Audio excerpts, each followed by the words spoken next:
자, 그러면 뉴턴 관련된 내용을 보죠. 일단 그 뉴턴의 책이 뭐냐면 프린시피아예요. 프린시피아라고 하는데 그 뭐 이건 외국 표니까 우리말로 번역하면 자연철학과 수학적 원리라는 거죠. 이거 외워두세요. 이 책 유명한 책이죠. 그래서 이제 앞에서 이제 천문학자들이 많았잖아요. 지동설을 주장하는 천문학자들이요. 코페르니쿠스도 있고 케플러도 있고 뭐 갈릴레오 이런 사람들은 이제 천문학적 그 업적들을 하나의 어떤 보편적 원리, 법칙을 통해서 종합해서 수학 공식으로 표현을 했어요. 이게 이제 우리가 알고 있는 만류인력의 법칙이죠. 여기 있는 뉴턴의 법칙.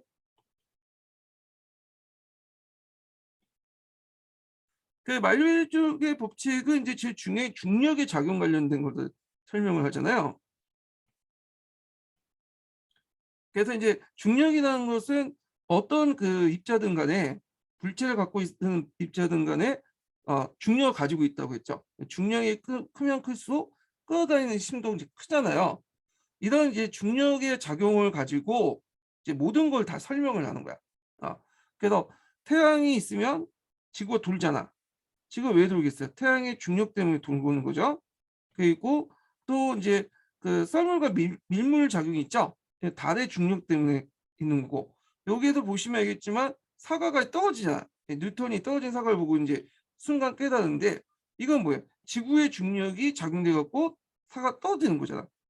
그래서 이렇게 태양에 이제 지구가 도는 거와 밀물과 썰물이 있는 거와 그다음에 사과가 떨어진 것이 개별적인 현상이 보이는 거죠. 눈으로 볼 때는. 그렇지만 공통적인 게 있어요. 이 중력작용 때문인 거야. 예. 그래서 이런 여러 가지 개별적인 어떤 이런 자연현상의 어떤 것들을 하나의 뭐냐면 법칙으로 이렇게 묶어가지고 수학화시켰다. 근데 상당히 의미가 있는 거죠. 예. 그래서 이제 이런 것들이 이제 그 과학혁명의 어떤 시발점이 됐다. 이렇게 보시면 돼요. 그래서 후에 이제 그 모든 자연 법칙이라든지 이런 것들을 발견할 때 대개 보면 이제 뉴턴이 발견하는 그 방법론을 바탕으로 먼저 이게 다 해갖고 발견되죠. 그래서 가설을 설정하고 그 다음에 요거에 대해서 검증해서 결론을 내갖고 이걸 수의적인 법칙으로 정리하는 거. 네. 이런 것들이 이제 뭐냐면 누가 만들어줬냐? 뉴턴이 만들어준 거야. 뉴턴이. 그래갖고 이제 이런 내용들 좀 기억을 해두시고요. 자, 그 만유인력 법칙을 이제 제공해줬다. 그런데 이제 종교관이 예전에 시험문이 나왔는데 뉴턴의 종교관은 좀 특이해요. 그 당시 많은 지식인들이 기계론적 우주관을 믿고 있었거든요. 예, 기계론적 우주관. 그 기계론적 우주관이 뭐냐면 인격신을 부정하는 거죠.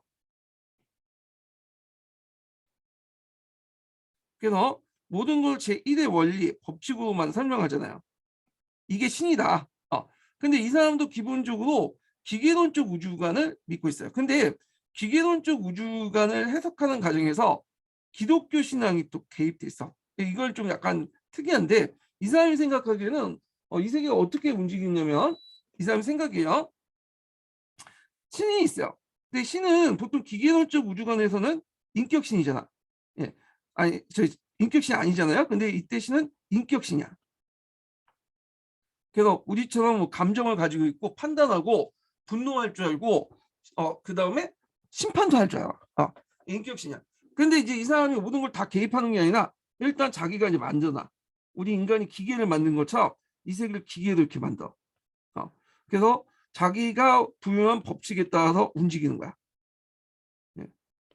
그리고 나서 때에 따라서는 뭐냐면 이 법칙에 개입을 하죠. 이 기계에 들어가서 개입을 해. 그것을 이제 뭐냐면 설명하는데 그럼 이걸 중력을 어떻게 설명하냐 이 사람은. 자, 중력은 뭐죠? 신이 만든 거죠. 다시 만든 거야. 다시 만들어서 이 세계를 움직이는데 이용하도록 한 거죠. 중력의 법칙을.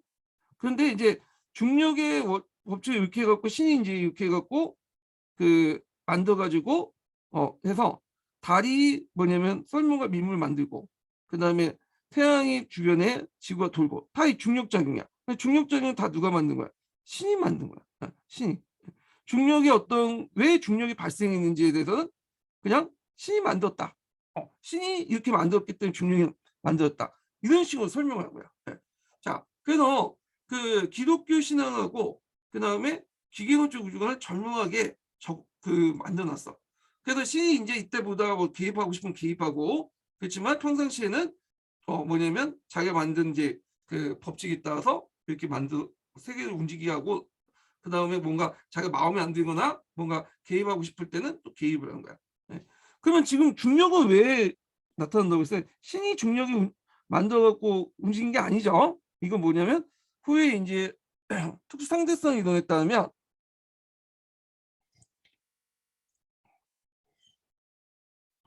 아인슈타인의 이제 상대성이 이동했다면 이 중력은 왜 생겨요? 이 중력은 이거는 시공간의 틀린 왜곡 현상 때문에 중력이 일어났잖아요. 근데 우리는 그렇게 이제 지금 생각하고 있는데 뉴턴은 그렇게 생각 안 했어요. 중력 작용은 발견해도 이 중력 작용을 움직이는 것은 신이 만드는 법칙에 의해서 운영된다라고 본 거야. 신이 움직인다고 생각한 거야. 예. 그러니까 우리하고 다른 식으로 생각을 한 거예요. 예. 그리고 신은 인격신이기 때문에 때에 따라서 개입도 한다. 이렇게 본 거죠. 그래서 이제 우리와 다른 어떤 완전한 기계론적 세계가 아니라 이런 기계론적 세계관과 함께 기독교 신앙을 조화를 추구했다. 이렇게 보시면 될 것 같아요. 이걸 하여튼 이렇게 있고 이게 예전에 시험 문제 나왔고요. 그 다음에 의의를 보면 수학 공식으로 과학적 사고의 진행 절차 설명 방식을 제시했다. 아까 했죠. 가설을 설정하고 경험을 검증하고 그 다음에 결론을 이끌고 나서 그걸 하나의 이제 보편적인 법칙들을 발견하고 해서 그걸 수학적으로 정리했잖아요. 자, 이런 것들은 후대의 과학자들에게 어떤 진리 법칙을 발견하는 방법 절차 과정에 큰 영향을 줬다는 거죠. 그 다음에 추상적 이론과 경험적 증거를 동시에 제시했다. 그러니까 과거의 사람들은 철학자는 계속 사유만 했어. 추상적인 어떤 사유만 했고 기술자들은 계속 경험적인 증거를 통해서 기술 개발했어요. 근데 이거를 둘이 합쳐놓은 거야. 추상적 이론을 통해서 가설 설정하고 경험적 증거를 통해 검증을 해가지고 수학적으로 제시했다는 거죠. 그래서 철학과 기술을 통합을 시켜버린다. 그래서 종전에 이제 기술의 발달 속도 그 정도가 이 정도라면 철학과 이제 철학 같은 철학적 사회가 발달되고 가설을 설정해서 이런 것들을 함으로써 과학적 사고 연결되면서 이게 기술 속도가 더 빨라진 거죠. 예. 그다음에 강학 발달에 큰 공헌을 했다. 이게 뭐냐면 이 사람이 이제 스펙트럼을 가지고 연구를 했는데 빛의 성질이 뭐냐 가지고 얘기했어요. 이건 과학인데 빛은 이제 그 당시에 두 가지 이론이 있어요. 입자다, 파동이다. 이렇게 했는데 입자설을 입증을 했어요. 이 사람이 스펙트럼 실험을 통해서. 근데 후에 이제 그거 대해서 논쟁이 계속 있다가 아인슈타인이 그걸 이제 다시 정리했죠. 그 아인슈타인이 그 빛은 입자이면서 또 파동이다 이렇게 주장했는데 시험 문제 전혀 안 나와요. 예. 그런 식으로 해갖고 이제 나름대로 그 빛에 대한 성격을 규명했다는 데 대한 의미가 있어요. 예. 자, 그래서 이제 여기 좀 기억을 해두시고요. 그래서 이제 뉴턴은 근대과학에 큰 영향을 줬고요.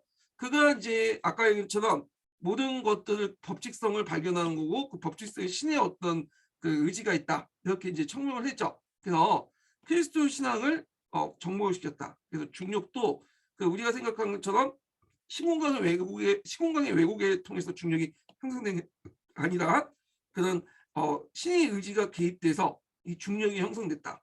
이렇게 이제 생각을 한 거야. 중력이라는 법칙을 이런 식으로 설명했다는 거죠. 자, 그래서 이제 요거 좀 기억을 해두시고 종교관을.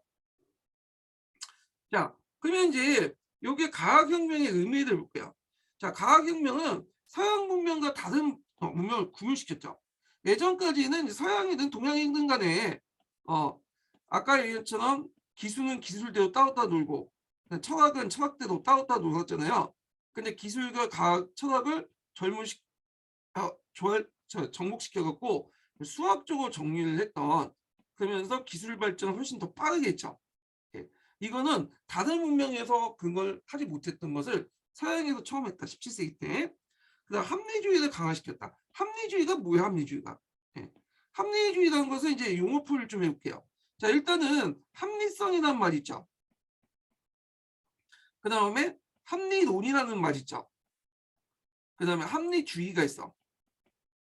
이거 비슷비슷한 거지만 각각 달라요. 합리성이라는 거 여러분들 역교권 시간 때 얘기를 했던 거 있죠. 드레이의 그 합리적 설명 이론처럼 합리성에서는 목적, 상황, 수단의 일치성을 얘기해요. 합리론은 데카르트 아시죠? 이거 예전에 시험 문제 나왔던 건데 인식론에 이제 한 건데 데카르트는 이제 어떻게 생각하면 이 세계에는 절대 불변의 절대 관념이 있다고 봐요. 절대 다시 얘기할게요. 그래서 그 데카르트는 이 세상에는 절대 이성이라는 게 있다고 해요. 절대 이성을 통해서 모든 사람들이 내재되어 있는데 이걸 깨닫지 못해. 그래서 이걸 깨닫는 방법이 사유죠. 사유를 통해서 이 내 마음속에 있는 절대 이성을 깨달아. 그래가지고 그걸 통해서 뭐냐면 그 철학적 사유를 한다. 그러니까 지식이 쌓는다. 이렇게 이제 지식이 쌓아간다라고 주장을 했던 사람이죠. 그래서 경험론하고 좀 다르죠. 합리론은 인식론의 하나야. 경험론 같은 경우는 경험을 통해서 지식이 쌓는다고 주장한 반면에 이 사람은 절대 이성, 절대 관념을 통해서 사유를 통해서 뭐냐면 지식이 쌓아진다. 이렇게 생각하는 사람이에요. 이게 합리론이에요. 예. 그래서 합리주의라는 건 뭐냐면 그 모든 세계에는 보편적 법칙이 존재하고 있고요. 이걸 인간의 이성을 통해서 관찰과 실험을 통해서 깨달으면 보편적 법칙을 발견할 수 있다. 이렇게 주장을 해요. 그래서 이 세상에는 우주에는 보편적 법칙이라는 것이 존재하고 있고 그리고 이걸 인간의 이성을 통해서 관찰과 실험을 통해서 뭔가 파헤치면 보편적 법칙을 규명할 수 있다. 이게 합리주의야. 네. 그리고 이제 우리가 보편적 법칙을 알고 있으면 그걸 이용할 수 있죠. 우리가 중력의 작용을 알고 있으면 중력의 작용을 이용해 갖고 여러 가지 응용할 수 있는 거잖아요. 이런 것들 이제 중요해. 그래서 우주와 인간의 외관상 혼란과 불규칙성에 불구하고 합리적으로 법칙적 질서가 존재하며 인간의 이성을 통해서 파악하면 법칙성을 파악하면 생산적 조작을 할 수 있다. 인간이 원하는 방향으로 이용할 수 있다는 거죠. 예. 이런 것들이 합리주의예요. 그러면 그 합리주의에 뭐가 들어가 있어요? 법칙이 있다는 거 전제죠. 그래서 기계론적 세계관이 개입돼 있죠. 신은 우리가 기계를 만든 것처럼 신도 기계를 만들고 신은 거기에 이제 기계 운영에 간섭하지 않아. 일단 만들어. 그래서 우리가 이제 그 법칙을 아는 거는 신의 의지를 파헤치는 거죠. 그 신의 의지를 파헤쳐가지고 그것을 규명함으로써 인간 이성을 규명해서 우리가 원하는 방식으로 해서 뭐냐면 이용하는 거죠. 그걸 통해서 자연을 개척하고 정복할 수 있는 거잖아요. 자, 이런 것들이 뭐냐면 자연과학 기술을 할 때 큰 영향을 줬고요. 그리고 계몽사상가들에게 영향을 줬어요. 어떤 식으로 영향을 줬어요? 계몽사상가들 입장을 때는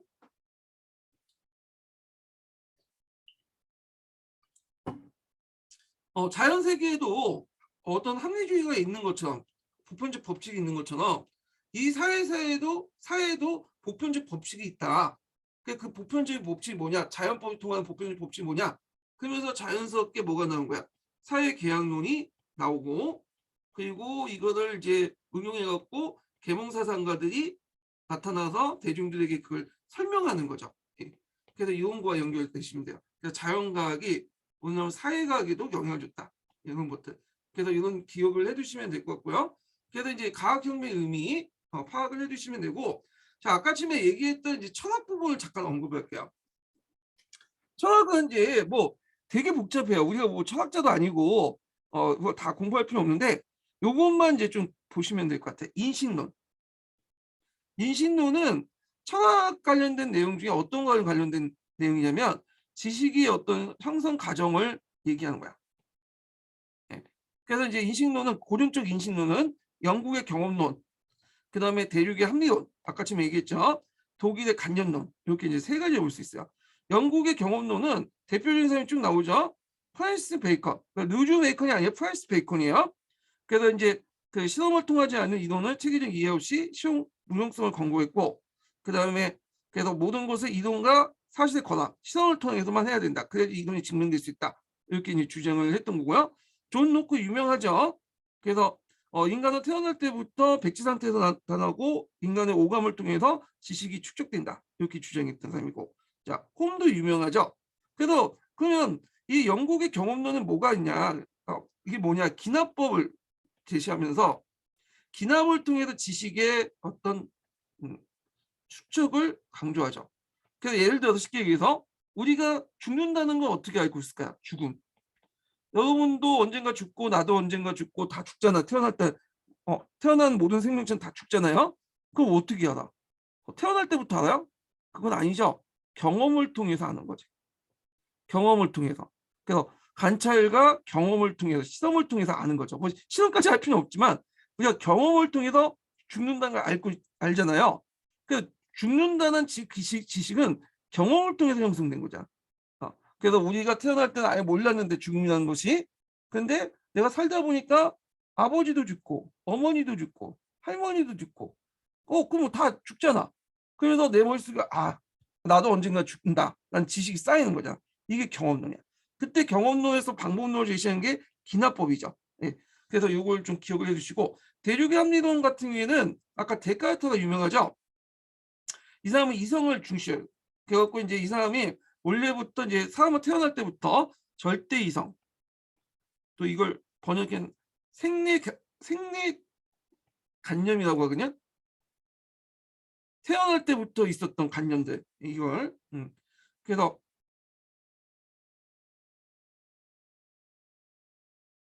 생리 관념은 이제 근데 이게 뭐냐? 이건 나중에 존 루커부터 비판받는 건데, 태어날 때부터 우리 머릿속에는 이 절대이념, 생리 관념이 들어가 있어. 그래서 원래는 이게 모든 지식의 근원이야. 지식의 근원. 근데 우리가 태어날 때 그걸 잘 몰라.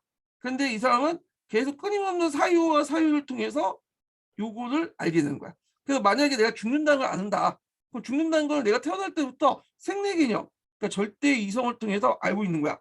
근데 난 그걸 몰라요.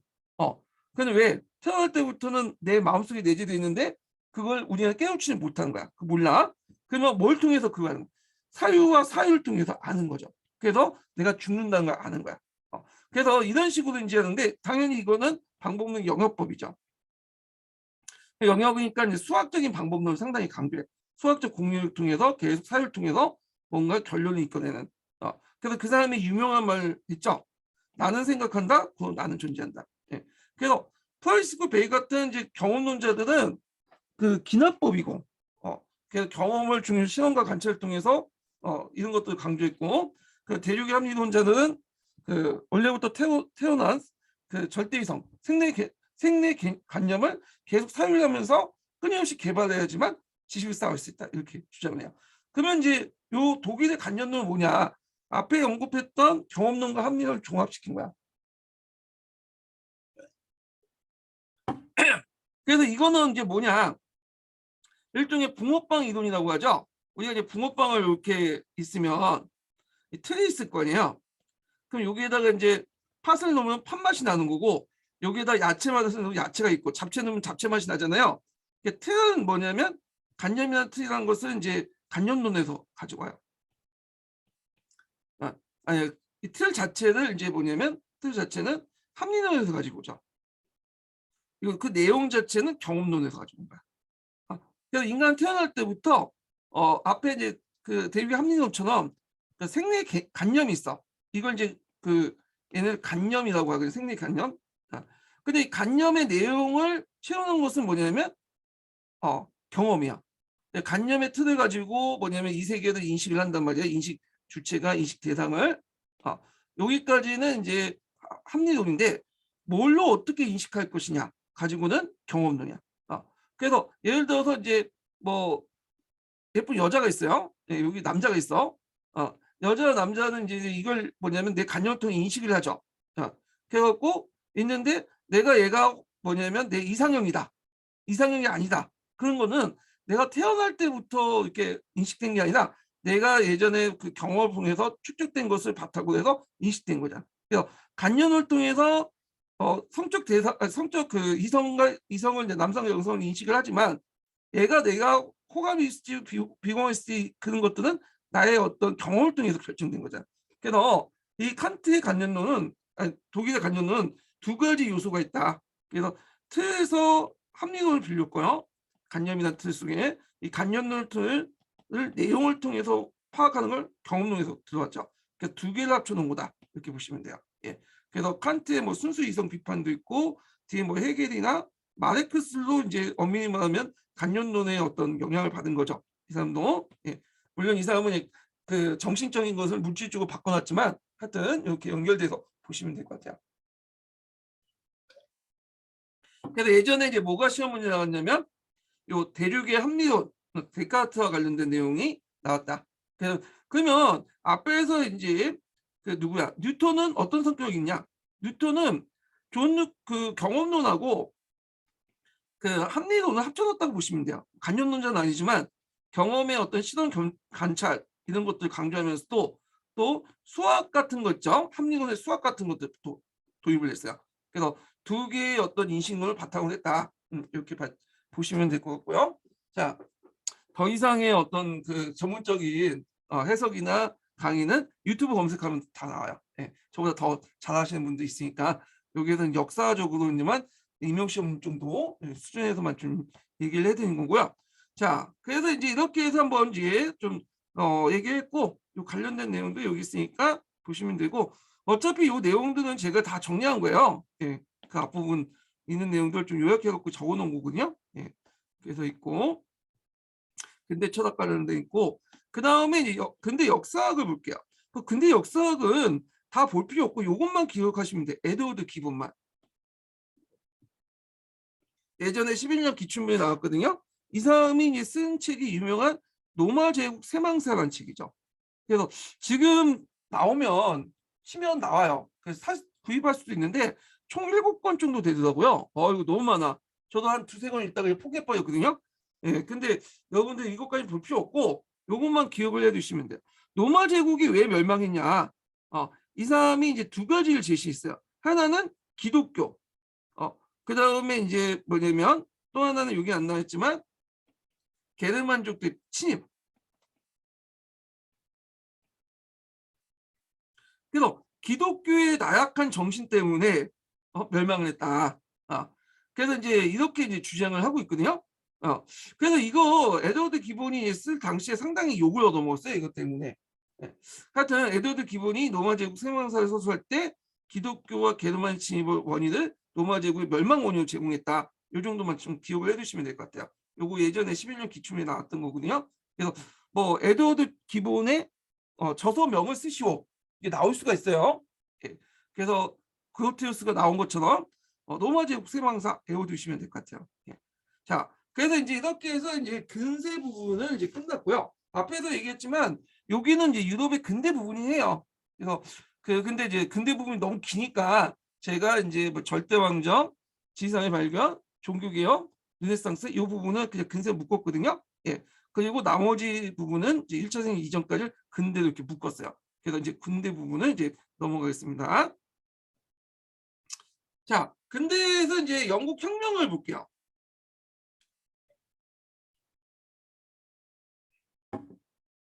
자, 그 영국 혁명은 여러분들 알다시피 이제 청교도 혁명하고 그 다음에 명예혁명이죠.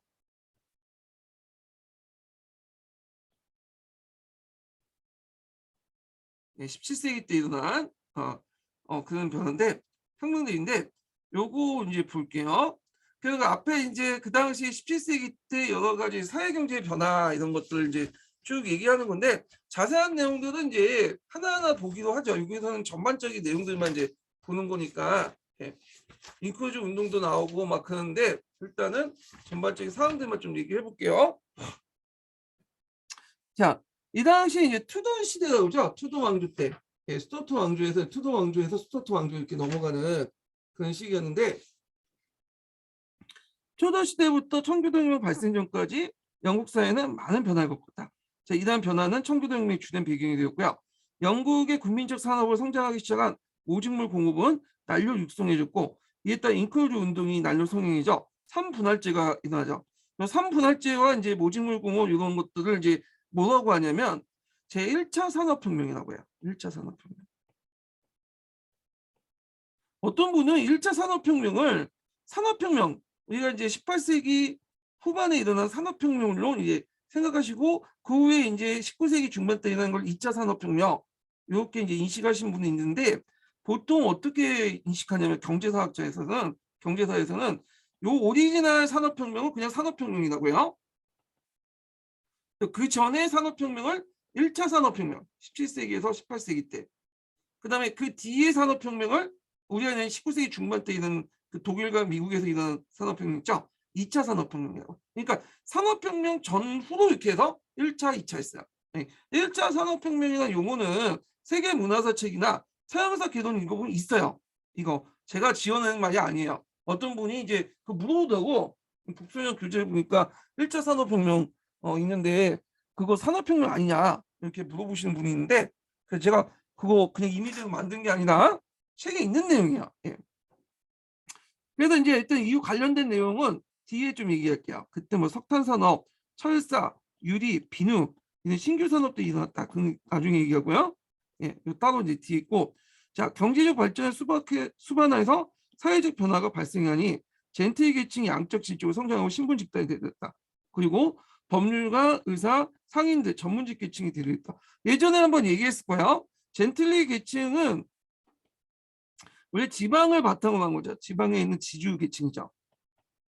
근데 장자상속제 때문에 실제로 젠트리에서 이제 지주가 되는 사람은 그 장남 외에는 없어요. 차남들은 되게 보면 이제 도시에 올라가. 법률가나 의사나 그다음에 상이나 부르주아 이런 사람들이 돼요. 예, 전문직 계층들이. 그러다 보니까 프랑스와 달리 계급 갈등이 별로 없어. 왜냐하면 다들 젠트리 출신이야. 지주도 젠트리고 법률가나 의사나 뭐 상인들이나 이 사람도 다 예전에 그 조상들 다 따져보면 젠트리 출신이야. 그러니까 서로 현재 자매 같네요. 예, 형제들이죠. 그러다 보니까 여기에서는 계급 갈등이 없고 계급 혁명이 일어나지가 않아요. 영국에서는. 그리고 농업자본이 상업자본이 되기도 하고 산업자본이 되기도 해요. 예. 그러다 보니까 이제 청교도혁명이나 명예혁명, 뭐 특히 청교도혁명 같으면 계급혁명적 관점이 없죠. 프랑스 대혁명처럼. 예, 뒤에 얘기했지만. 자, 그리고 이들이 이제 젠트리나 전문업자들이 청교주의를 되게 신봉했어요. 청교주의 영향은 후에 소상인들, 수공업자, 자연농민들 있는데 이 사람들 자체가 이제 지방이나 도시에서 영향이 있다 보니까 당연히 이 사람들 밑에 있는 사람들한테 큰 영향을 줄 수밖에 없겠죠. 그럼 청교주의가 뭐냐? 청교도가 자, 요거는 이제 예전에도 한번 얘기했지만 청교도는 교황 그 앞에 이제 엘리자베스 1세가 뭘 내었죠? 통일령을 내었죠. 그 영국 국교회를 통합했잖아요. 그래서 영국 국교회 안에서 그 뭐냐면 이 통일령에 대해서 상당히 못마땅하게 생각하는 사람이 많았어요. 왜냐하면 이 통일령 안에 보면 의식이나 절차 같은 것들이 천주교에 영향받은 게 많거든요. 그러니까 이게 제대로 칼뱅주의냐 비난을 하기 시작했죠. 그래서 그 당시 국교도 안에 있었던 그 천주교의 의식과 절차들을 깨끗하게 척결하자, 깨끗이 하자. 그러면서 나타난 게 청교들이야. 그리고 나중에는 영국 국교에서 독립해서 독립된 교회를 만들자라는 것까지 다 포함해서 청교도라고 하는 거야. 그래서 이제 청교도는 명예혁명 이전까지는 형식적으로 어디에 속했다? 영국 국교에 속해요. 뒤에 제가 영국 국교에 관련된 내용할 때 좀 설명할게요. 그런데 이제 교과서라든지 서양사 개론에서는 청교도가 이제 명예혁명 이후에 분리돼 나갔지만 그 전까지 계속 소급을 해서 영국 국교회와 따로 이제 설명하죠. 예. 소급해서 설명한 거예요. 그는. 예. 그렇지만 그 당시에는 명예혁명 이전까지 형식상은 영국 국교회에 속했고 그리고 분리돼 나가서 그 이전의 역사까지 청교도 역사까지 다 소급해서 그냥 따로 영국 국교회 따로 청교도란 카테고리에 설명을 하는 거예요. 범주 안에. 그래서 저도 이제 헷갈릴까봐 그냥 여기에서는 영국 국교회와 청교도를 이렇게 분리해서 설명할게요. 예, 그렇지만 형식적으로는 그 당시에 영국 국교도 안에 청교도가 있었다라고 인식은 하세요. 자, 그러면 여기에서 이제 투도 왕조까지는 뭐 그렇게 그 큰 문제가 없었어요. 근데 나중에 스투어트 왕조가 건너오면서 문제가 됐죠. 엘리자베스 여왕이 이제 천년을 늙어 죽잖아요. 그러다 보니까 이제 자기가 죽였던 그 이종 사촌이었던 메리 스튜어트의 아들인 그 스코틀랜드 왕이 있었어요. 이 사람이 제임스 6세였거든요. 스코틀랜드 왕은. 그래서 이 제임스 6세가 제일 그래도 이제 활동상 그 제일 가까우니까 엘리자베스 왕하고 가까우니까 다시 영국 제임스 1세로 부임해 들어온 거야. 그래서 이 사람은 영국 왕이면서 잉글랜드 왕이면서 스코틀랜드 왕이 되게 된 거죠. 두 개의 왕국의 공동 그 왕이 된 거야. 예. 그래서 이제 이렇게 있는데, 자, 그런데 이제 이 왕조는 이 왕조가 스튜어트 왕조인데, 이 제임스 1세나 그 자손 그 찰스 1세나 이 사람들은 그 영국 의회를 좀 무시했어요. 왜냐하면 스코틀랜드에 뭐 의회 정치 이런 것도 없었거든요. 투도 왕조처럼 의회와 서로 이렇게 협력하면서 뭐냐면 그 하지 못했어. 그러다 보니까 충돌이 많이 일어났던 거죠. 결국에는 이런 것들이 나중에 이제 청교도혁명이나 뒤에 왕정 복구할 때도 그 명예혁명 이런 식으로 나타나는데 또 그 과정에서 이제 종교가 개입된 거야. 예. 그러면 이제 요거 이제 제임스 1세 하기 전에 스튜어트 왕조 하기 전에 스튜어트 왕조 당시에 이제 정치 구도를 좀 설명하고 나서 이제 본격적인 내용을 들어가 볼게요. 자, 여기 보면 제임스 1세, 찰스 1세, 찰스 2세, 제임스 2세. 정책 목표가 뭘까요? 왕권 강화예요. 그 위대와 대립하는 과정에서 왕권을 강화하려고 했다. 그 과정에서 뭘 이용했냐? 종교를 이용했던 거야. 종교. 그래서 뭐 종교 어떤 종교를 이용하는 건 또 각자 사람마다 좀 달라요. 자, 그러면 뭐냐? 먼저 이제 여기가 이제 여기 선에서 청교도 혁명이니까 청교도 혁명 이전의 왕이었던 제임스 1세, 찰스 1세 볼게요. 얘네들은 겉으로는 영국 국교의 강화 정책을 했어요. 네. 근데 제임스 1세, 찰스 1세는 좀 달라. 그 방법에 있어서. 자, 영국 국교의 강화 정책 제임스 1세 같은 경우에는 정통 그 국교회야. 완전히. 뒤에 설명했지만 오리지널 국교회를 세우면서 그 당시 반카톨릭과 반청교도 정책을 했어요. 예. 이 사람이 뭐 친카톨릭 정책을 했다고 그 서양사 강자 서양사 총론에 적혔는데 이게 아니에요. 이 제임스 1세는 반카톨릭 정책을 하고 반청교도 정책을 했어요. 예. 그래서 그걸 이제 볼 수 있는 게 뭐냐면 이 사람이 이제 원래 자기 어머니가 메리 스튜어트잖아요. 그래서 메리 스튜어트는 청교도였죠. 천주교였죠. 그러다 보니까 이제 천주교다 보니까 그 천주교인들이 제임스 1세에 대해서 상당히 기대를 많이 걸었어요. 근데 이 제임스 1세는 자기 어머니와 달리 어느 쪽이냐면 신교 쪽이에요. 왜냐하면 스코틀랜드에서 자라다 보니까 장로교의 영향을 많이 받았던 사람이야. 이 사람은. 그렇기 때문에 이 사람들 이때문에 딱 보니까 딱 들어보자 그 반카톨릭 정책을 피우면서 그 다음에 그 영국 국교회 정통 국교회와 그 뭐냐면 맞지 않는 또 청교도도 뭐냐면 탄압을 했어요. 예. 그러다 보니까 이제 어떤 대립 구도가 형성이 됐냐면 영국 국교회, 그다음 카톨릭, 청교도 이런 대립 구도가 형성된 거예요.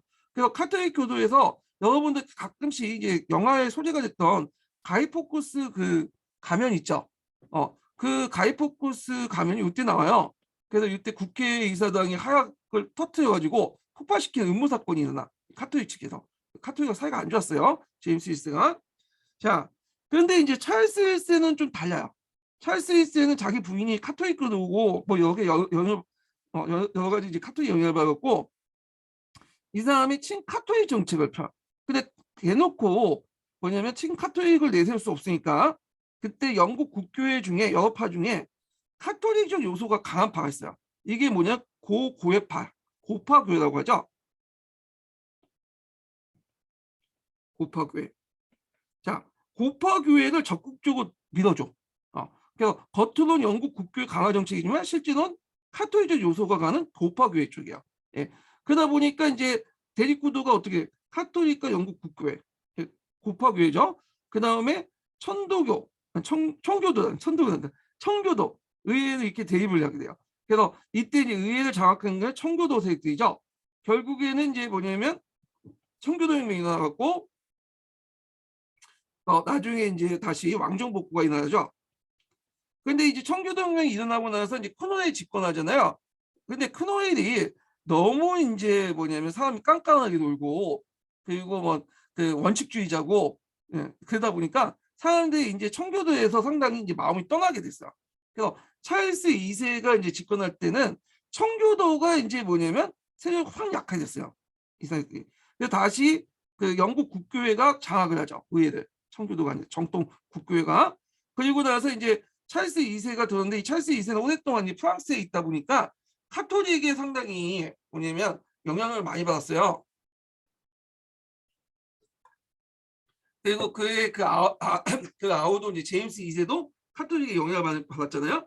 그러다 보니까 이 사람은 찰스 1세는 그래도 이제 뭐냐 영국 국교회를 좀 내세우고 그 고파 교회 내세우면서 카톨릭 친카톨릭 정책을 했는데 이 사람은 아예 그냥 신앙 자체가 이제 카톨릭이다 보니까 그냥 개인 차원에서 신앙심을 걸면서 대놓고 친카톨릭 정책을 내세운 거야. 그러다 보니까 이제 구도가 어떻게 되냐면 강경 국교회, 그러니까 이제 정통 그 영국 국교회와 그 다음에 카톨릭 이런 대립 구도가 형성되죠. 그리고 청교도는 이제 부수적으로 이제 카톨릭과는 이렇게 묶어서 비국교도 이렇게 취급받는 거죠. 그래서 이제 얘네들을 이제 뭐냐 타격을 주기 위해서 특히 카톨릭을 타격하기 위해서 심사령 같은 걸 이제 통과시켰잖아요. 그래서 있는데 그래도 이제 참았어. 제임스 2세는 딸만 있지 아들이 없었던 거야. 그런데 이제 세 부인은 어떠니 갑자기 아들을 낳네. 그러니까 이제 이거 잘못하면 이제 권력이 완전히 카톨릭 쪽으로 넘어갈 수 있잖아요. 그래서 이제 뭐가 되냐면 명예혁명이 일어난 거야. 명예혁명 이후에 앞에서 얘기하는 청교도는 이제 어떻게 된 거야? 청교도는 독립됐죠. 따로 이제 영국 국교에서 독립을 했고 카톨릭은 이제 뭐 그 탄압을 받지 않았어요. 공적인 활동만 안 하면 개인의 신앙 차원에서는 인정해줬어. 그래서 명예혁명 이후부터는 이제 어떤 원칙이 벌어졌냐면 하나의 왕국에는 하나의 종교라는 원칙이 없어졌죠. 네, 없어지고 공식적인 종교는 영국 국교회지만 개인적 차원에서 뭐 청교도를 믿거나 아니면 뭐 카톨릭 믿거나 그거는 상관없게 돼요. 예. 자, 하여튼 이런 과정을 걷게 됐다. 자, 그래서 이제 이런 구도를 깔고 그 제임스 1세부터 제임스 2세까지 정치를 좀 봐야 돼요. 정치 과정을. 예. 자, 그러면 이제 제임스 1세 이제 정책을 보자. 제임스 1세. 자, 제임스 1세는 앞에서 얘기한 것처럼 그 스코틀랜드 왕이었죠. 제임스 6세였어요. 그래서 자기 어머니가 죽고 나서 그 다음에 장르파에서 키워져서 제임스 6세에 있었다가 엘리어스 여왕이 죽으니까 이제 잉글랜드 왕으로 들어와서 제임스 1세가 된 거야. 예. 근데 이 사람은 되게 좀 약간 똑똑했어요. 예. 공부도 좀 많이 했고 그리고 이제 어디에 영향을 받았냐면 왕권 신수술에 영향을 받았어. 왕권 신수에. 그래갖고 이제 예전에 한번 기출 예문에 나왔던 것인데 이 사람이 잉글랜드 왕이 되기 전에 자유국가의 진정한 법이라는 논문에서 왕권 신수를 주장하고 그 다음에 대륙형 절대 왕정을 지향했다. 자, 근데 이게 이제 잉글랜드에서는 맞지가 않는 거죠. 잉글랜드에서는 투드 왕조 때부터 물론 절대 왕정을 했지만 의회와 어느 정도 합의를 하면서 정치를 했거든요. 근데 이제 요 그 제임스 1세는 의회를 무시하고 정치를 하니까 충돌이 나는 수밖에 없어요. 예. 그래서 이 자유왕국의 진정한 법이 뭐냐 그 예문이 안 나와 있는데 잠깐 볼게요. 기초에 예전에 한번 나왔기 때문에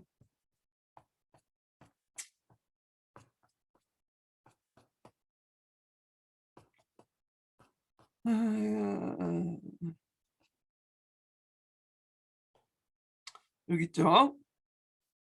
요 예문인데 성경에서 왕은 신을 부린다. 왕권은 어떤 의미에서 보면 신의 권력에서 비유된다. 왕은 신하를 세우기도 하고 폐하기도 하며 높이고 몰아는 권력, 살리거나 죽이는 권력을 지녔다.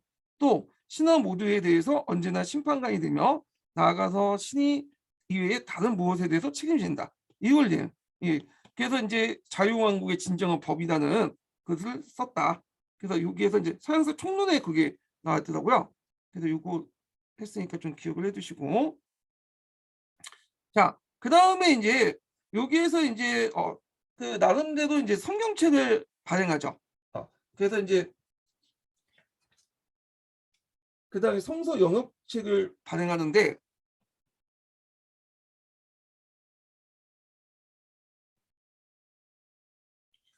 나름대로 이제 영문화된 그 책을 킹 제임스 버전이라는 그 성경책을 반응해. 그래서 이 사람이 좀 약간 이제 유식하다 보니까 성경책도 이제 그 잉글랜드도 번역하고 나름대로 이렇게 있고, 그 다음에 이제 여기에서 청교도를 압박했죠. 그 청교도들이 그 당시 이제 이 사람이 국교의 의식을 강요하고 하다 보니까 국교의 의식을 강요하면 청교도들이 반발할 수밖에 없죠. 왜냐하면 청교도 입장일 때는 성사 같은 건 인정하지 않은데, 문제는 그 영국 국교회는 성사를 두 개는 인정해줘요. 네, 뭘 인정하냐면 성체 성사하고 세대 성사. 그걸 성사로 인정하니까 당연히 얘네들은 받아들일 수 없죠. 그러다 보니까 당연히 이제 청교도들이 어떻게 됐어요? 박해를 피해서 메인플라워를 타고 미국 대륙 건너가. 그래서 오늘날 매사추세츠에 정착한데, 요 메인플라워를 타고 뭐냐면 간 내용, 이것이 기출문이 나왔어요. 요거 있는데, 요 가는 애들을 이제 뭐라고 얘기하냐면 피그림 파더즈라고요. 피그림 파더즈.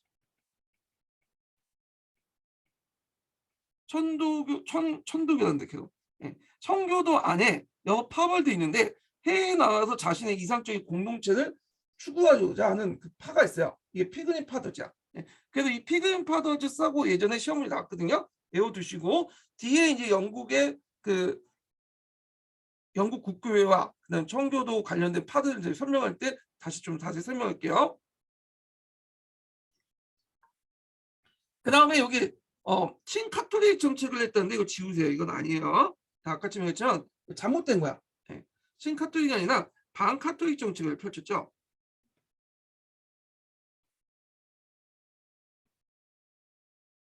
이 반카톨릭 정책 때문에 아까 했처럼 가이 포커스의 하약 음모 사건이 나온 거야.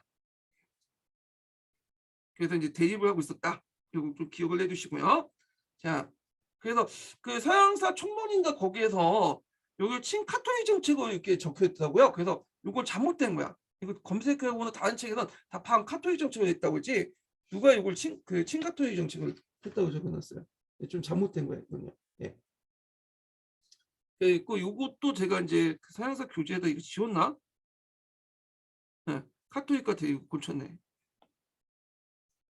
그 다음에 그 사람은 이제 친스페인 정책을 펼쳤다. 그래서 이게 좀 보면 그 제임스 히스는 자신의 치세 후기에 일어난 30년 전쟁에서 친스페인 정책을 기울였기 때문에 보헤미아의 프로테스탄트를 원조가 되는 청교도의 분신을 사게 되었다. 예. 그래서 이제 친스페인 정책을 펼쳤다는 것 좀 기억을 해두시고요. 주의할 것은 외교 정책하고 왕들의 성향은 꼭 일치한 게 아니에요. 국가 어떤 이성적인 측면일 때 자기가 카톨릭이라도 신교를 지원할 수도 있고, 자기가 신교라도 카톨릭 지원할 수 있어요. 이걸 감안해서 보셔야 돼요. 예. 자, 그 다음에 이제 의회와 대립을 했다고 했죠. 아까 이제 의회를 무시하고 이제 지멋대로 정치를 했다고 했죠. 예. 그래서 왕권 신수를 내세워가지고 그 당시 의회와 대립을 했고 자의적인 지배를 해요. 그걸 이제 볼 수 있는 게 뭐냐면 덕세를 부과했다. 이 덕세가 이제 뭐냐면 일종의 인두세라고 보시면 돼. 인두세. 개인에게 부과하는 인두세를 부과한 거야.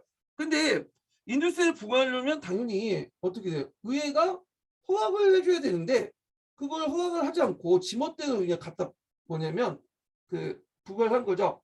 그러다 보니까 이제 이거에 대한 의회가 상당히 반발할 수밖에 없고, 그래서 의회의 권한을 강조하는 뭘 이제 하냐면 그 대항의서를 제출하자. 이게 반대가지고. 그래갖고 이제 근데 책마다 이게 대항의서 또는 번론이라고 해요. 번론. 이거는 번역하는 과정에서 이제 이렇게 나왔는데, 하여튼 그래서 의회 자체 특권을 규정하는 번론 또 대항의서를 작성해갖고 뭐냐면 제시했다. 그래서 이제 핵인의 의원은 제지나 통제를 받지 않고 양심에 따라서 발언을 할 수 있는 권리를 주장했죠. 그 후에 이제 이걸 뭐냐면 의회의 어떤 면책권 있죠.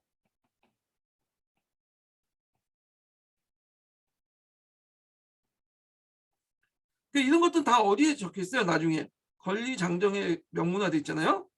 권리장정에 좀 얘기 살펴보겠지만, 예. 그래서 이제 또 갈등이 일어날 게 뭐냐면 왕자비를 프랑스 왕실을 맞이하려고 했어요.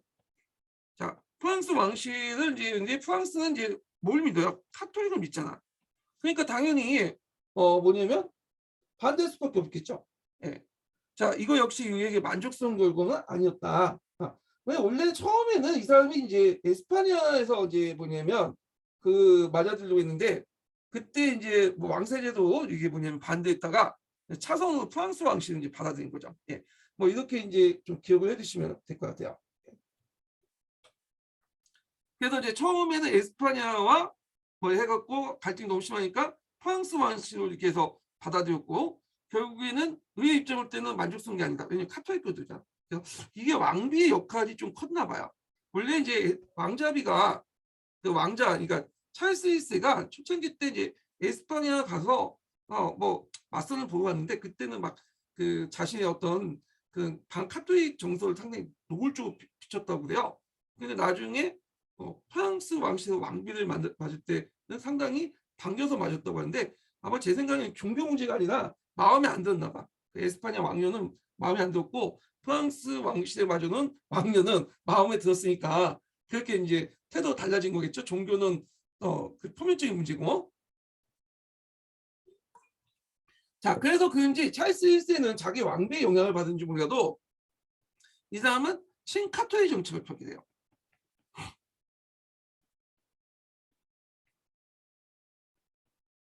근데 이제 문제는 이 찰스 1세가 친카톨릭 정책을 대놓고 필 수는 없죠. 왜냐하면 국교도가 완전히 장악을 하고 있었는데 대놓고 이제 필 수는 없으니까 그때 이제 꼼수를 쓴 게 뭐냐면 고파교회를 이용했죠. 고파교회. 고파교회는 뭐냐면 그 영국 국교회 중에 카톨릭 요소가 제일 강한 교회 파베드예요. 고파교회. 그리고 반대로 카톨릭 요소가 좀 적은 그 영국 국교회를 저파교회라고 하고요. 그 다음에 고파와 저파의 중간에 있는 애들이 강교파라고 해요. 뒤에 좀 다시 설명하겠지만 강교파가 이제 여기가 좀 약간 그 다수죠. 얘는 그래서 좀 종교적 포용성이 좀 강한 애들이에요. 애들은. 그래서 이제 고파교회를 중심으로 해서 국교주의를 내세웠지만 실제로는 친카톨릭 정책이었다. 그때 찰스가 이제 신임한 그 대주교가 노두인데 이 사람이 완고한 국교회주의자로서 영국 국교회를 카톨릭에 가까운 방향으로 몰고 가는 동시에 청교도의 탄압을 강화시켰다. 자, 이는 당시 유럽의 대세를 고려해서 카톨릭 복귀를 의존한 것이 루이 13대 재상 니슈에라도 위군의 일정 부분 탄압을 했다. 네. 그래서 그 프랑스도 같이 탄압했다는 거죠. 프랑스 앞에서 얘기한 것처럼 안으로는 바꿔온 신교를 지원해줬지만 안으로는 뭐예요? 그 탄압을 했잖아. 네. 특히 이제 이게 아마 그 자기 부인이 프랑스 왕녀 출신이다 보니까 그런 영향을 뭐냐면 받은 것 같기도 해요. 예. 하여튼 이렇게 있고, 자 일단 청교도는 신대륙 이주했을 때 그 국내에 머문 많은 청교도들은 왕권에 대한 세력을 구축하기 시작했죠. 예. 그래서 앞에서 얘기한 것처럼 제임스 1세가 이제 탄압을 할 때는 그 메인프라로 갔죠. 픽을 파드죠. 그렇지만 이거는 일부에 불과하고 잔류파들이 더 많았어요. 그 얘네들은 이제 왕권에 대항하는 세력을 구축하는데 특히 이 청교도들이 어디에 이제 많이 진출했냐면 의회에 많이 진출했어요. 예. 그 당시에는 진보적이고 그리고 젠틀이나 그 다음에 그 중상층들이 이 청교도를 되게 지원을 많이 해줬어요. 지지를 해줬고 그러다 보니까 그 영향력 아래 있었던 밑에 있는 사람도 당연히 이들을 지원할 수밖에 없겠죠. 그러다 보니까 의회에 청교도인들이 많이 진출했어요. 진출했어요. 자, 그러면서 이제 찰스 1세가 부닥치기 시작한 거야. 찰스 1세가. 네. 자, 그 다음에 이제 권리청원을 볼게요. 배경을 보면 그때 에스파냐 프랑스 간에 이제 전쟁으로 전비가 부족하니까 그때 이제 전비를 마련하기 위해서 그 당시 그 의회를 소집을 했죠. 그러니까 이제 의회가 권리청원을 제출했어요. 권리청원. 자, 그래서 이제 권리청원을 이제 제출했는데 그럼 왜 그 당시 이렇게 이제 비빌될 수밖에 없냐 왕이 그럴 수밖에 없는 게 그 당시 이제 그 세금을 거두려면 뭔가 재정적 지원을 받으려면 그 의회의 도움이 필요했던 거야. 예. 그래서 그 당시 이제 어쩔 수 없이 이제 이렇게 의회에 그 요구를 받아들일 수밖에 없겠죠. 그래서 권리청원을 받아들이게 되는데 이때 이제 권리청원은 이제 그 영국의 3대 그 헌정문서라고 하죠. 대헌장, 권리정정과 함께 권리청원은 영국의 3대 헌정이라고 얘기하는데 이 내용을 보면요. 의회 동의 없이 가세할 수 없다. 예. 그래서 그 뭐 앞에 아버지처럼 덕세 같은 거 이런 거 징수하지 마라. 그 내용이죠. 그 다음에 또 하나가 군인을 개인 집에 숙박시킬 수 없다. 이게 이제 뭐냐면 그거는 이제 영국의 사정을 좀 알아야 돼요. 영국. 프랑스 같은 경우는 상비군 있죠. 백년 전쟁 와중에 상비군을 만들었잖아요. 그러다 보니까 이제 부대 막사도 있고 시설도 있고 그래요. 근데 영국 같은 경우에는 육군이 별로 없어요. 거의 없다 보시면 돼요. 육군이 없고 해군만 좀 있어. 영국이 그 당시 그렇게 잘 나간 그 뭐냐면 나라가 아니었거든요. 인구도 적고 재정적 궁핍하기 때문에 육군은 건너지 못했고 해군들만 이제 좀 있었고 육군은 뭐냐면 어떻게 모집하면 그때그때마다 그냥 모집을 하는 거야. 징병을 통해서. 그래서 프랑스 같은 경우에는 상비군이 있기 때문에 뭐 부대 막사나 이런 것도 있는데 육군 같은 경우에는 없고 당연히 부대가 없을 수밖에 없겠죠. 근데 왕이 이제 징병을 하고 이제 군인을 소집하면 이 소집된 군인들을 먹고 잘 수 있는 시설이 없었던 거야. 그러니까 이제 개인 집에 이제 많이 숙박을 시켰거든요. 그러니까 이거에 대한 이제 항의 표시를 하는 거죠. 그 당시 상황에서. 그 다음에 평화 시에는 계엄령을 선포할 수 없다. 어, 자의적인 구속이나 투고를 할 수 없다. 그래서 이제 찰스 1세는 일단 돈이 필요하니까 이를 승인했으나 다음에 이를 해산시켜 버렸어. 그리고 나서 그 11년 동안 이런 의회를 소집하지 않았다. 그런 것도 좀 기억을 해주시고요. 자, 요 권리청원의 의의가 뭘까요? 의의가 여기 없지만 의의는 영국의 3대 헌정 문서다.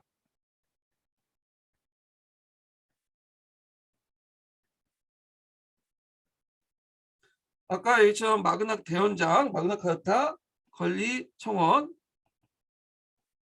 그다음에 권리장전 있죠. 권리청원도 한번 시험 문제 나올 가능성이 있어요. 이거 좀 보시면 되고요. 그다음에 이제 11년 동안 누가 통치했냐? 그냥 왕이 독단으로 통치했죠. 왕이. 그래갖고 이제 이 자의적인 전제 정치를 했다. 이게 예전에 관련돼 갖고 13년도 기출문제 나왔죠. 그래갖고 이제 이게 한 횟수로 1629년에서 1640년이야. 외울 필요 없어요. 저는 보고 얘기하는 거예요. 예.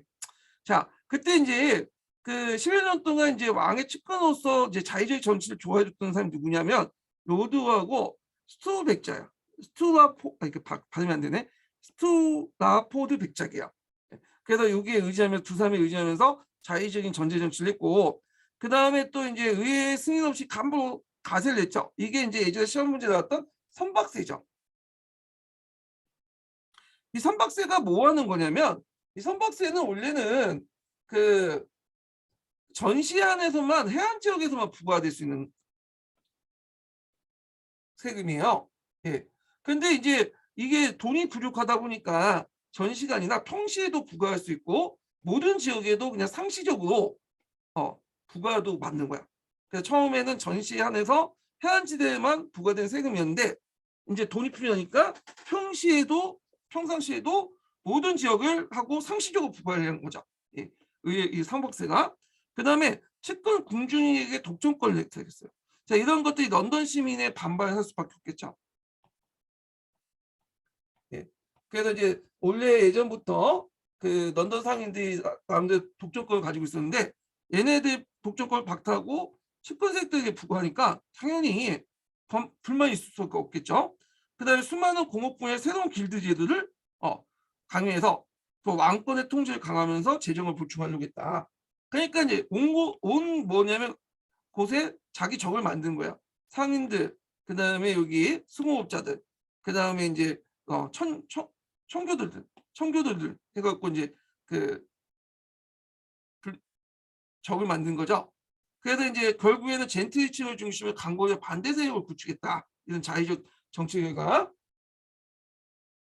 그래서 이제 이때 뭐가 이제 존 햄프트라는 사람이 있어요. 존 햄프트. 네.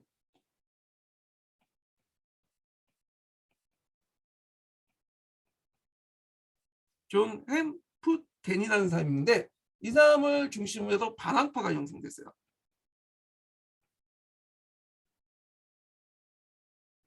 예.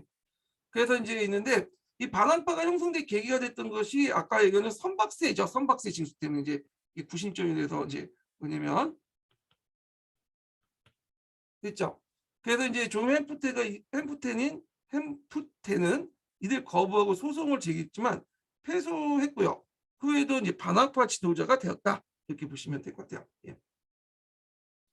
자, 그 다음에 이제 있고 또 여기는 안 나오지만 이 자의적 그 전제 정치 시기에 무슨 했냐면 그 친카토의 정책을 또 펼쳤어요. 여기 빠졌네. 예.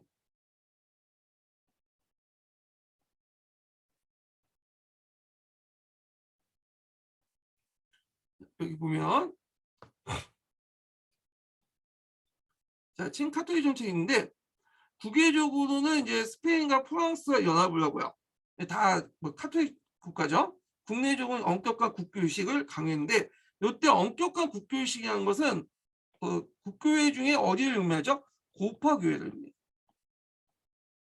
겉으로는 국교회를 강조하고 있지만 실제로 카톨릭 의식이나 이런 것들을 강조하는 거야. 근데 잉글랜드뿐만 아니라 어디에도 이 사람이 이제 그 아버지에 따라서 이제 그 스코틀랜드 왕위를 또 이어받았거든요. 이건 이제 자기가 왕이니까 스코틀랜드 장로교회도 학대 적용했어요. 그러니까 엄청난 반발을 불러일으킬 수밖에 없겠죠. 이 스코틀랜드 장로교회에서 적용하려니까 결국에는 이제 뭐냐면 1638년에 이런 정책 때문에 1638년에 그 당시 이제 누구야? 스코틀랜드 장로교들이 반란을 일으켰어. 호교 대회를 열고 호교 대회라는 것은 자신의 종교를 지키겠다는 거야. 네. 그래서 이제 반란이 일어나죠. 그러니까 이제 이 반란을 뭐냐면 막아야 될 거 아니에요. 그러니까 어쩔 수 없이 또 의회를 개선하게 된죠. 여기. 자, 그래서 이제 이렇게 이제 보는데 자, 단기의회, 장기의회 볼게요. 배경을 보면 이제 앞에서 얘기한 것처럼 대주교 노드가 스코틀랜드에 이제 영국 국교회를 강요한 데서 스코틀랜드 반란이 일어났다. 그래서 이제 반란이 일어나니까 당연히 또 뭐냐면 군대를 소집해야 되고 또 전비도 필요할 거 아니에요. 그러다 보니까 의회를 열었어. 근데 이 의회를 이제 단기의회라고 해요. 왜냐면 단기회는 잠깐 있다가 이제 닫은 의회이기 때문에 단기회라고 하는데 일단은 전비를 조달하지 못한 찰스는 의회 소집을 해서 의회가 왕의 요청을 받아들이지 않고 그동안 쌓인 불만을 터놓자 앞에서 자의적인 정제 정치 시기 동안 지 멋대로 했잖아요. 불만이 많을 수밖에 없겠죠. 자, 왕은 이를 해소했다. 그러나 계속 이제 스코틀랜드의 전투에서 패하고 돈도 더 필요하니까 어쩔 수 없이 다시 의회를 소집하게 되는데 요 단기 의회와 달리 요 의회는 장기적으로 갔기 때문에 거의 13년 갔죠. 장기 의회다. 그래서 이 장기 의회 때 뭐가 일어나냐면 청교도 혁명이 일어나요. 당연히 장기 의회에 많이 집중할 거는 청교도 세력들이겠죠.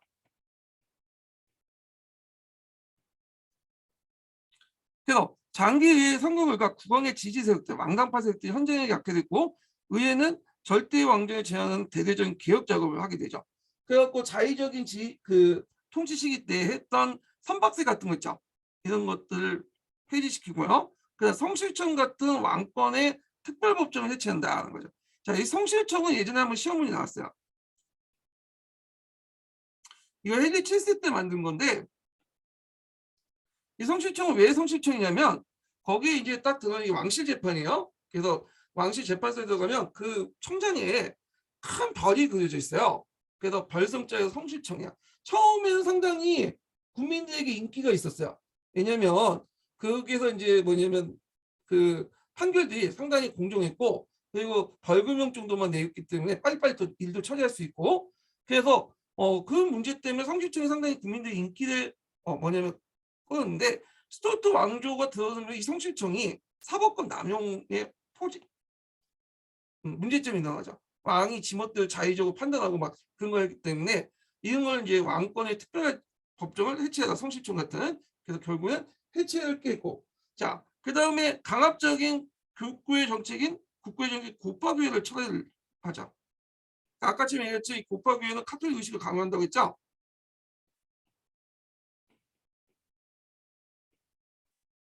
그리고 이제 의회를 왕 멋대로 뭐 소집했다 말다 그러니까 3년마다 의회 정기적 소집을 결의해요.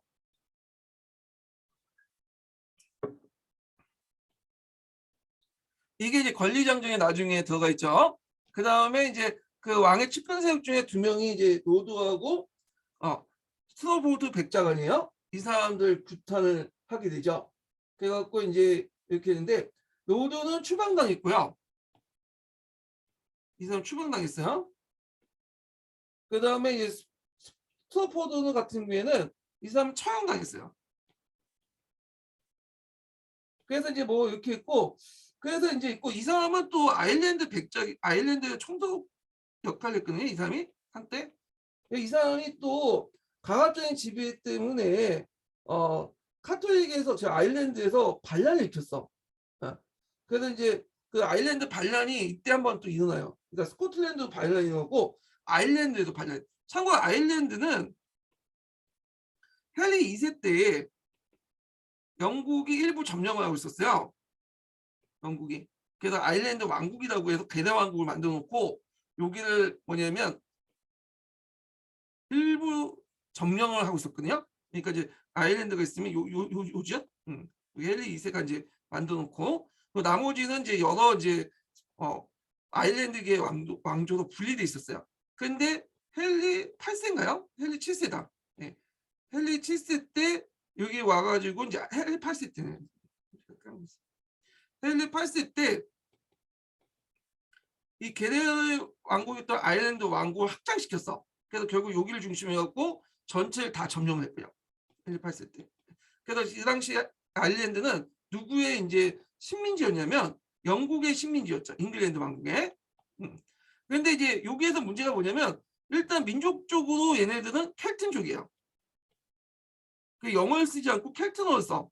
네. 지금은 영어를 쓰고 있지만 예전엔 켈트어를 썼어. 네. 켈트어를 썼고 그 다음에 이제 얘네들은 뭘 믿고 있냐? 천주교를 믿어요. 천주교를. 잉글랜드는 이제 국교를 믿죠. 그러니까 이제 그 당시 이제 영국에서는 천주교보다는 그 영국 국교회 신교도를 강요를 한 거죠.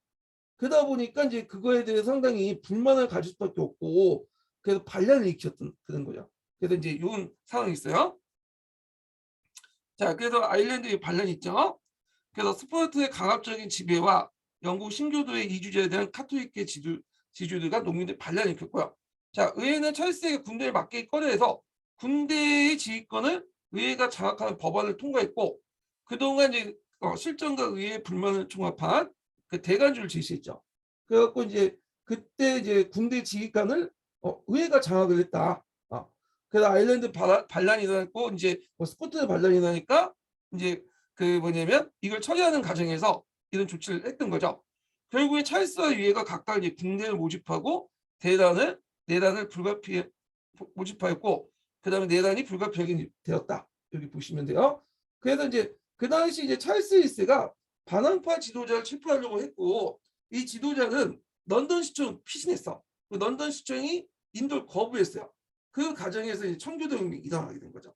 그래서 찰스는 이제 런던을 가지고는 그 뭐냐면 대항하기 힘들다 했고 런던은 다 자기 반대파들이잖아요. 그래서 북부로 떠나서 잉글랜드 북부가 갔고 군대를 규합했고요. 그리고 저 의회도 자위책으로 군대를 또 모집을 했어. 그러면서 이제 청교도 혁명이 시작됐다. 이렇게 보시면 될 것 같아요.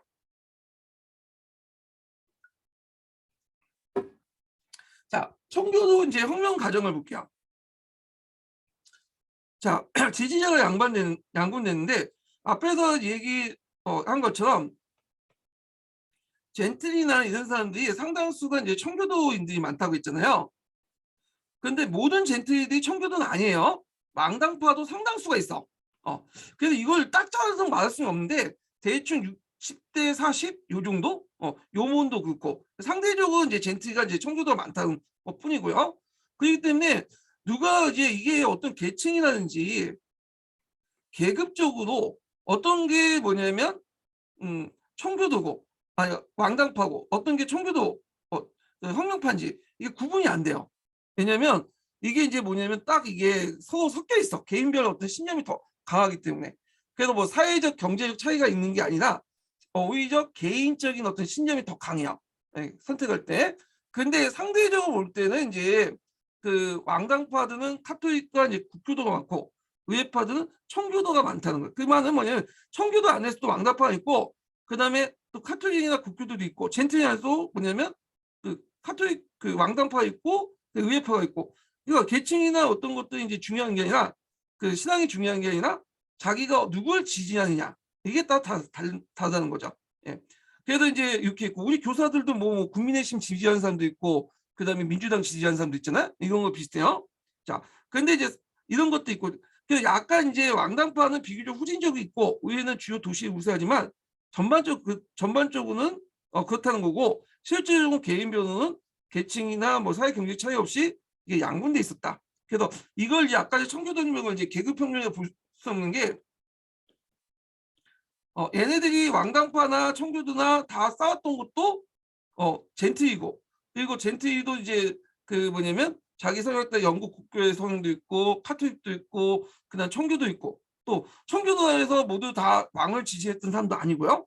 예, 아니 저기 한국파도 아니었고 그 카톨릭에서 청교도를 왕을 지지했던 사람도 있는 것도 아니고 그래서 왔다 갔다 해요. 그러니까 그래서 요거는 그냥 무시해도 된다 이렇게 넘어간대요. 예. 그래서 이제 여기부터 넘어갈게요. 자, 의회파 승리해 볼게요. 자, 초창기 때는 그 의회파가 분리했어요. 예. 그래서 원래 이제 그때 초창기 때는 기사파하고 왕당파죠. 그다음에 그 단발파, 요 의회파가 이렇게 분리돼 있었어요. 싸우고 있었는데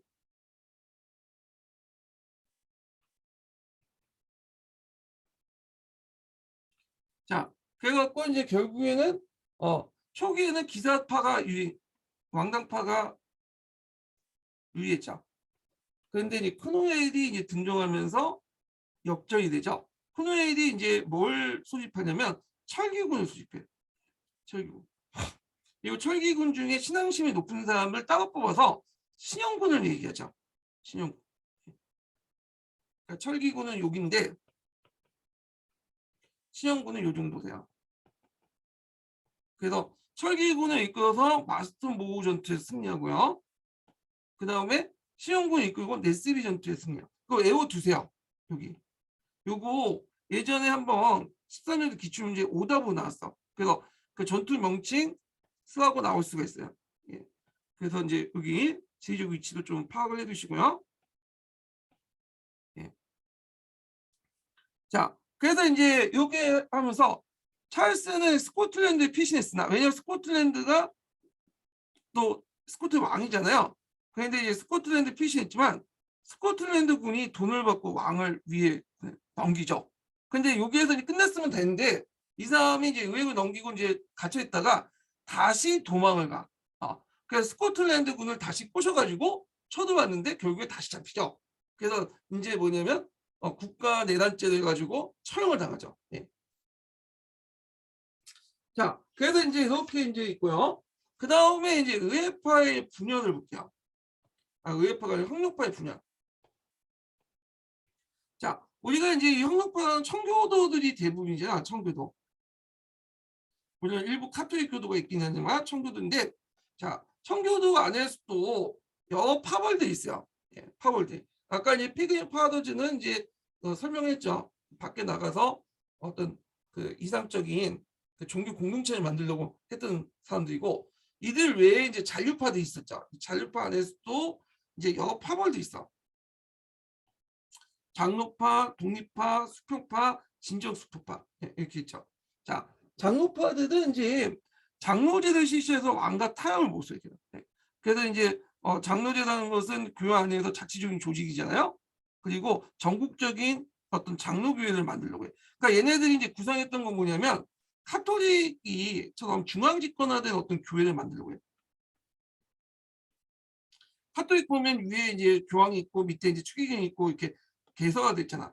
이런 중앙 집권한 국가를 교회를 만들자. 장로를 중심으로. 그 왕과 적당히 타협하자. 그래서 의회의 다수를 차지했던 사람들이고요. 그래서 얘네들은 타협을 하다 보니까 이폰 왕족을 주장할 수밖에 없겠죠. 근데 이에 반해 독립파는 좀 생각이 틀렸어. 예. 왜냐하면 카톨릭 모델로 해갖고 어떤 위계적인 교회 조직을 만드는 것보다는 개별 교회의 어떤 특징을 살리자. 독립교회를 만들자는 거야. 중앙에 어떤 뭐냐면 조직화된 교회가 아니라 개별 교회의 어떤 자율성을 존중하는 독립교회를 만들자. 이렇게 주장해요. 그리고 이제 핵일주의 교회제를 배경으로 철저한 신앙의 자유를 주장하고 코넬 중심의 군대를 장악해서 왕권을 강화했다. 왕권을 제한했다. 독립파. 얘네들이 이제 주로 이제 아까쯤에 철기군을 이끌었던 장교들 중심으로 구성됐죠. 예. 그리고 이제 공화정을 제한 선거를 같은 얘들 대부분이 지주 출신이에요. 예, 젠트리 출신 많아요. 예. 자, 근데 그 밑에 사병들은 독립파와 달리 수평파로 구성돼 있어. 철기군 장교들이고 얘네들은 철기군 사병들이야. 얘네들은 이제 좀 약간 노동자나 농민 이런 애들이 많겠죠. 그래서 좀 계급적 어떤 생각이 좀 다를 수밖에 없겠죠. 독립파 내에서 민주주의적 공화제를 주장하면서 일부 진보적인 장교와 주 사병들로 구성됐다. 그리고 얘네들이 이제 따로 우리 인민협정을 이제 공표했어요. 요거 외워두세요. 서기에 있는 내용이죠.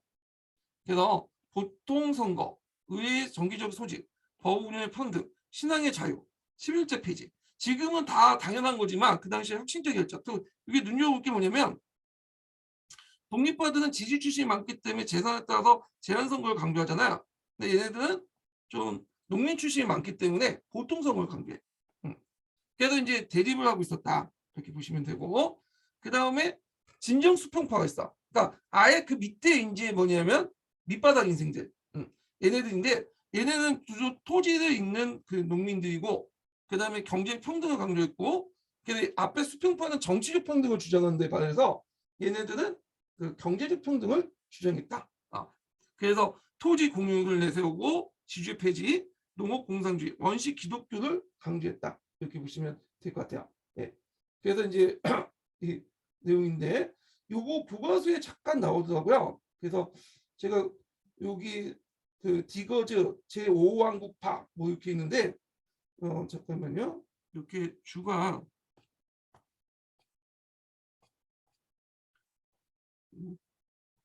이게 어딨나? 디거즈가 1518번 있거든요.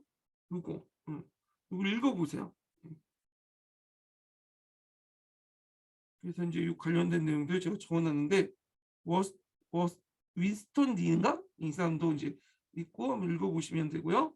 그래서 공유주의 기관하고 경쟁도 하고 정부의 탄압으로 1년 만에 실패에 끝났다. 뭐 이렇게 이런 내용들. 그 다음에 그 원식 기독교 철학에 영향을 받았다. 그래서 경제 평등에 더 관심을 보이는 분배파는 이제 진정 수평파예요. 울타리가 없는 공유주의를 점거하고 그다음에 경작하여 생산물을 빈민들에게 분배할 걸 주장했다. 자, 이들은 토지 공유권을 강조한 원시 공산주의자라고 할 수 있다. 이렇게 있죠. 예. 자, 그래서 이제 이렇게 파벌로 나눠졌다. 결국에는 이제 그 장로파가 우위를 잡고 장로파는 독립파가 우위를 잡고 장로파와 수평파를 쳐내죠. 이 독립파를 중심으로 해갖고 크로메일이 정책 기반을 삼게 됐다. 이렇게 보시면 돼요. 예. 자, 그래서 이제 이 내용도 있고요. 요거 외에는 이제 있는데 요 코너에 관련된 내용은 다음 시간에 하죠. 요거는요. 예. 두 번째 인증번호 알려드릴게요. 두 번째 인증번호는 71번입니다. 예, 두 번째 인증번호는 71번입니다. 예, 오늘 강의 듣냐 수고하셨고요. 다음 주에 뵙겠습니다. 아니, 다음 주에 한다. 토요일에 뵙겠습니다.